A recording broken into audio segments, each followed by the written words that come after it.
People of all abilities are beginning to take an interest in a fun version of basketball, hoping to spread awareness about the sport. Tyler has been playing wheelchair basketball for over a decade.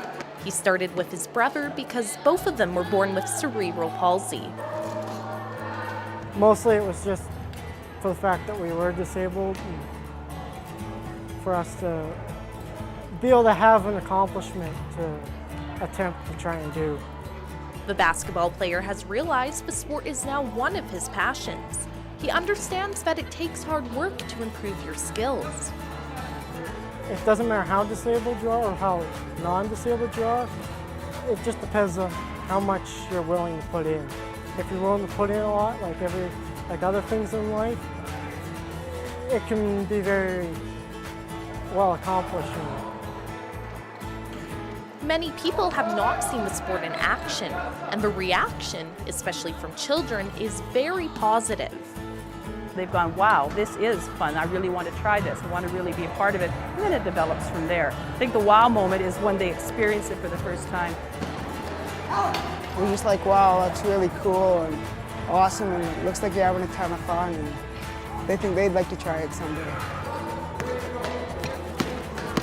You see someone, they're like, oh, they're in a wheelchair, and then they're passing the ball like 40 feet without even trying. It's a different outlook on disabilities actually being abilities, various ones. The inclusion of all people is what leaders in the sport are hoping to achieve by putting a positive spin on disabilities. I think it's based on physical literacy, not just about wheelchair basketball. Every child should have the opportunity to have physical literacy and to participate to the best of their abilities.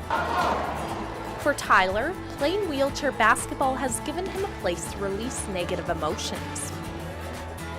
I've had a few times where I've been down and out in my personal life, but coming here and playing, it gets my mind occupied on better things than whether or not the rest of my life is going to work. So that's been definitely a big help.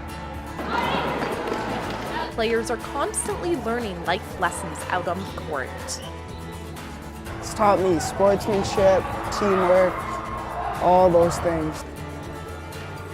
It takes, in some things, more than just one person working long and hard to get somewhere.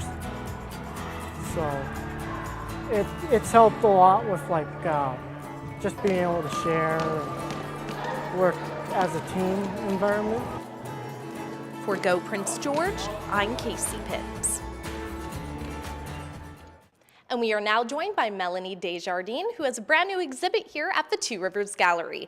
So Melanie, can you tell us a little bit about this exhibit? Just that I'm very happy to have it finally on display as one grouping of works. It's been a long time coming. I've been collecting and working on these pieces for quite some time, and it's finally nice to see it all on display as a grouping. It's quite a cohesive body of work. Some of them enjoy the aesthetics of weathered and worn items. Some of the works have been rusted over time, all basically sharing the same materials as metals and worn and weathered woods, but it's certainly a show that has to be seen to be appreciated. That's great. And if anyone wants to see this other pieces of work, where can they go and see that? At the Group Gallery downtown on 3rd Avenue, the corner of 3rd and George, open Fridays and Saturdays. Great. Well, thank you very much for that, Melanie. And that was this week's episode of Go Prince George. If you have any questions, comments, or ideas for another week's episode, you can simply email us at the address below. I'm Casey Pitts, and until next time, thanks for watching.